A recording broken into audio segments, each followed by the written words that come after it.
ముఖ్యమంత్రి గారు ఫోకస్ ఎక్కువైపోయింది. ఒకసారి రామ్మోహన్ రావు గారి దగ్గర వెళ్తాం. రామ్మోహన్ గారు నమస్తే అండి. ఫార్మర్ బ్యూరోక్రాట్గా అలాగే నమస్తే అండి, సెఫాలజిస్ట్గా మీరు ఒక డిఫరెంట్ అబ్జర్వేషన్ ప్రొడిక్షన్ అనకూడదు, అబ్జర్వేషన్ అనాలేమో ఇచ్చారు బీహార్కి సంబంధించి. ముందు బీహార్ గురించి మాట్లాడుకుందాం. చాలా నిర్దిష్టంగా దాని మీద వర్క్ చేశారు. ఎలా ఉండబోతోంది సార్? సీమాంచల్ అలాంటి రిజల్ట్ ఇవ్వబోతోంది. సీమాంచల్ ఎన్డీఏ గుండెల్లో బాంబులు పేల్చబోతోందని చెప్పేసి ఒక సమాచారం. As to what extent it is true sir? Bihar election అంటే ఇంతకుముందు లాలూ ప్రసాద్ యాదవ్ గారి గవర్నమెంట్ ఉన్నప్పుడు, ముందు మా కంపెనీ గురించి చెప్తాం. ప్రజాపోల్ అనలిటిక్స్. ఈ ప్రజాపోల్ అనేది మేము రీసెంట్గా స్టార్ట్ చేసేంత ముందు మేము ఉత్తరప్రదేశ్, ఆంధ్రప్రదేశ్ ఎలక్షన్లో వేరే పేరు మీద చేసాం.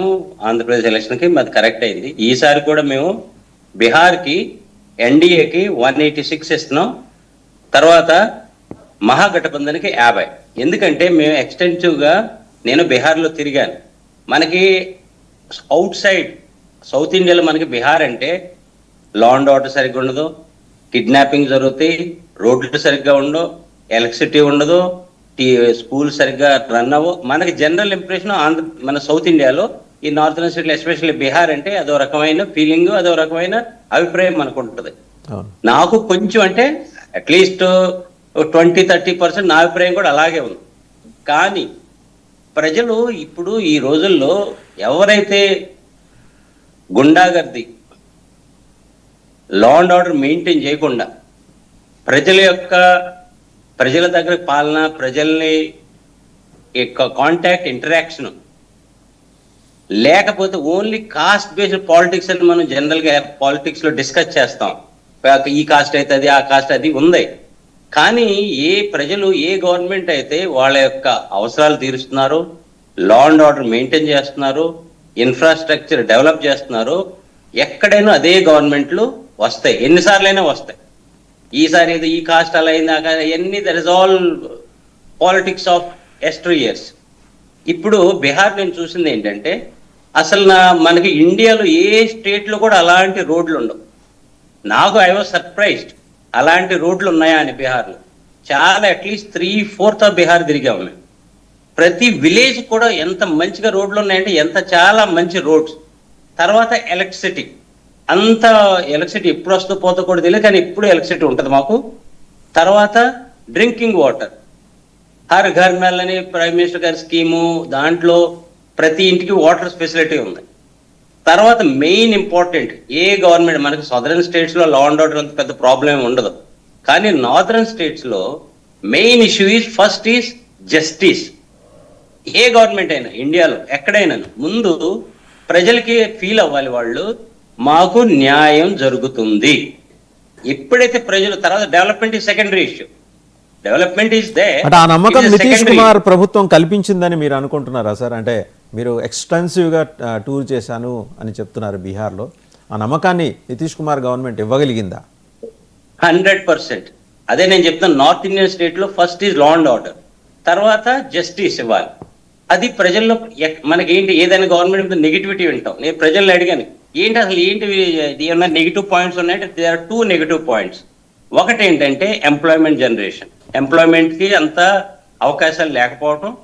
ఇంకోటి స్కూల్ ఎడ్యుకేషన్ క్వాలిటీ లేదు. That's what they say. ఈ రెండే విషయం తప్పించి ఇంకేమీ నెగిటివిటీ లేదు.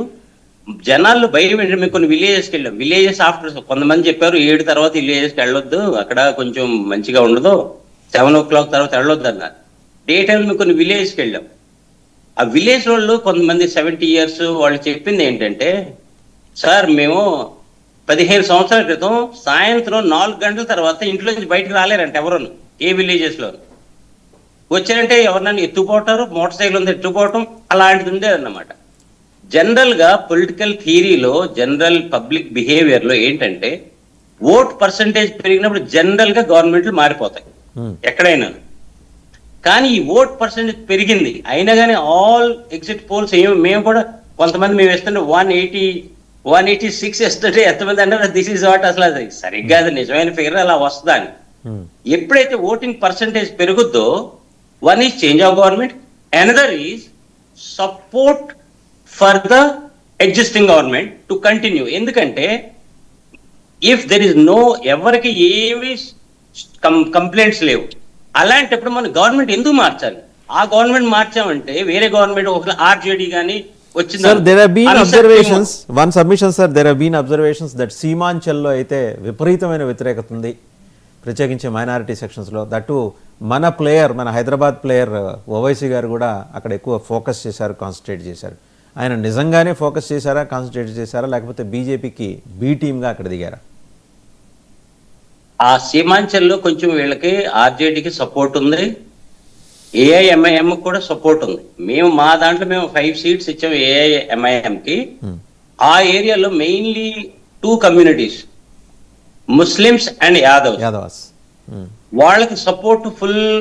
ఎక్కడైనా మేము వెళ్ళామంటే మొత్తం చూసిన మొత్తంలో జనరల్గా ఏమవుద్దంటే, మేము 189 ఇస్తున్నాం, 186 మనం ఇస్తున్నామంటే అది ఒక సునామీ లాంటిది. మనకి ఆంధ్రప్రదేశ్లో ఇక్కడ లాస్ట్ ఎలక్షన్ ఎలా సునామీ వచ్చిందో, కానీ ఎక్కడైతే మనకి యాదవ్ ముస్లిం కమ్యూనిటీ అక్కడ మాత్రం 100% ఆర్జేడీ.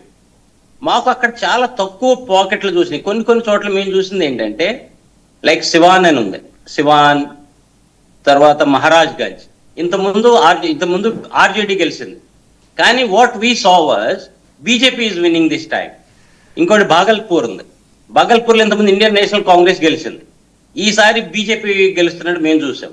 ఇంకో చోట గోవిందపూర్ అని ఇంకో కాన్స్టిట్యుయెన్సీ ఉంది, అంతకుముందు ఆర్జేడీ గెలిచింది. కానీ ఎక్కడైతే వాళ్ళ యొక్క క్యాండిడేట్స్ ని వాళ్ళ పార్టీకి వాళ్ళు గెలవలేకపోతున్నారు, వేరే పార్టీ గెలుస్తుందంటే then where is we can't expect them to get more than 50. ఏమో చెప్పలేము.